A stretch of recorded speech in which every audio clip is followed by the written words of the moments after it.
Hi, welcome to the channel and welcome back if you're a return viewer.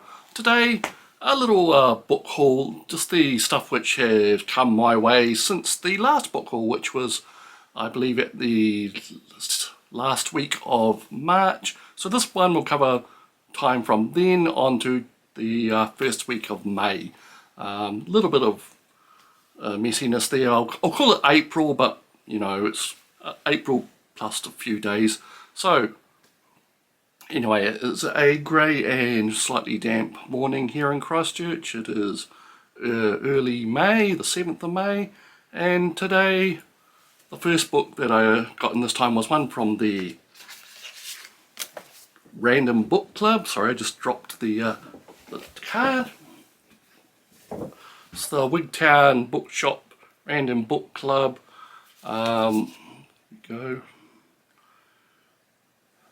That's the Wigtown shop run by Sean Bithell, the author of Diary of a Bookseller and so on. His little thing he's got going there where you pay him a certain amount of money and you get a random book from him once a month for a year. And the book that I got in, I believe it was late March, was this one, No Brow. It is a 22-year-old book about marketing. As it says, the culture of marketing, the marketing of culture. It's about what it says. It's a kind of personal journey through marketing as it was at the time in 2001. I'm sure a lot of the principles still apply today, but it's going to be way out of date for a lot of the stuff. It looks interesting though. I've read a few passages. It's kind of a very personal journey by the author. So that is No Brow. And next up, WRTH 2003. Now that stands for World Radio Television Handbook. Now in the 80s I was a bit of a shortwave fan.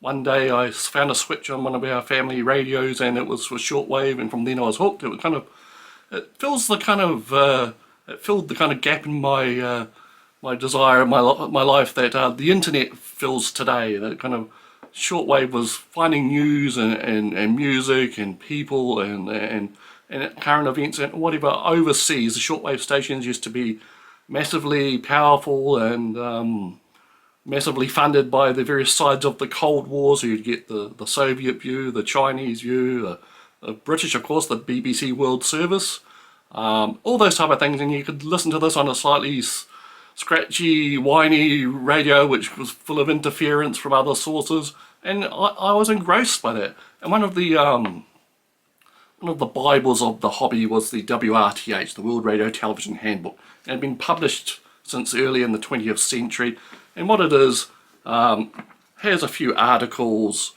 at the start, but it is mainly listings of radio stations, their contact details, all sorts of things like that, the frequencies, where they are located, world maps in here, which used to be really excellent.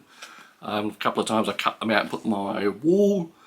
Anyway, the WRTH was published by the same people for about 75 years, and last year they decided to call it quits and everyone was mourning the loss of the WRTH, and then a German company took it over, and this is the first edition under that new ownership.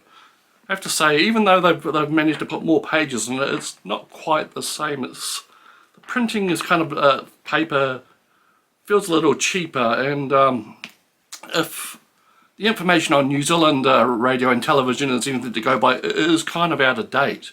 The information about New Zealand television is about 2020 current, so hopefully it's not the same for every other country, but yeah, is the World Radio and Television Handbook. It's quite expensive. It used to be like one of the holy grails when you were in the part of the shortwave listening hobby.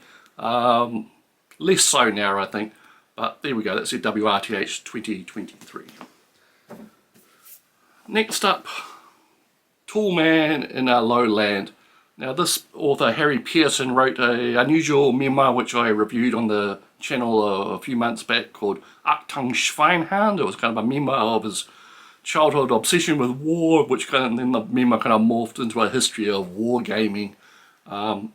It was interesting, but a little odd how it kind of changed halfway through. Now, this is by the same author, obviously, Harry Piercing. And this is about his time living in Belgium and all history and life and times of Belgium. Now, this book is about at least 15 years old, so a lot of the current stuff in the book will be way outdated by now. Of course, predates Brexit and what have you. Now, I'm interested in these kind of memoir, come travel log type things. I've become quite a fan of them in the last few years, and this looks like really interesting type of stuff, even though it will be a bit dated. Okay, so that's A Tall Man in a Low Land. Next up, The Devil's Own by G.D. Kilworth. I think it's Gary, his first name is. Now, this is the first in a historical series.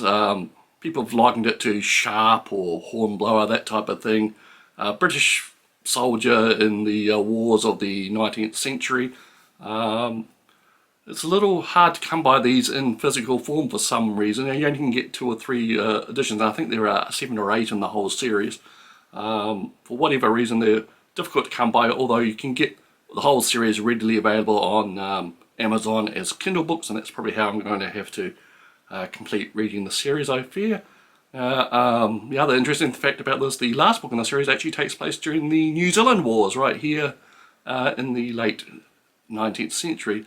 Now, this book starts, I think the first 2 or 3 books in this series starts in the Crimean War, and it's about Fancy Jack Crossman, who is a posh knob, but he wants to do his soldiering amongst the enlisted men, so he's requested to be put in with the enlisted men rather than as an officer, and it's his experiences fighting Britain's small and not so small wars in the 19th century.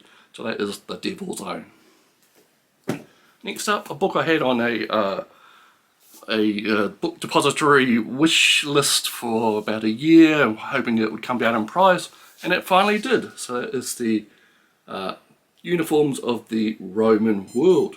The late departed book depository got this to me last month, and basically it is a series of paintings of soldiers and warriors and other sorts of military type personnel during the Roman era, what the equipment was, how they fought, their tactics and all the related stuff. It looks really interesting. I just haven't got much time to read this type of thing at the moment. I've got novels coming up the wazoo. Yeah, so that's it. It's Roman and their antagonists, their foes, like the Carthaginians and all sorts of things.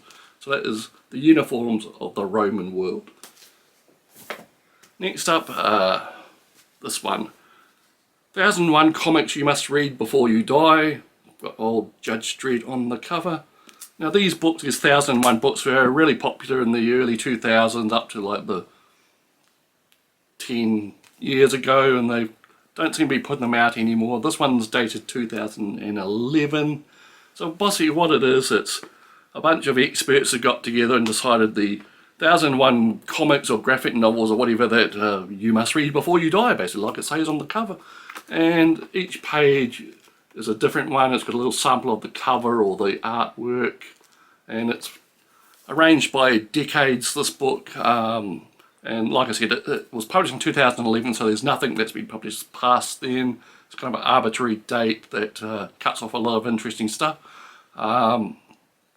It's not just Western, there's Japanese and all sorts of comics in this book.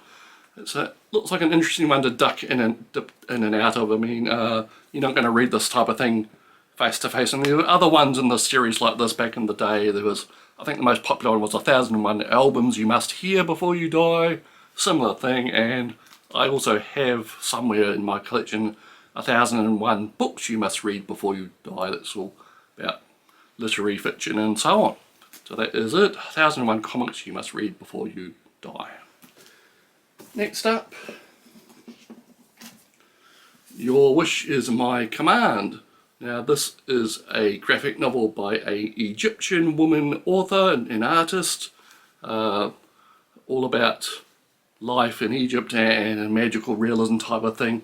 And the interesting thing is that this book is actually published the same way as it was when it was originally published in Egyptian. So you open it from the back and read right to left. And I haven't actually read much of it at all.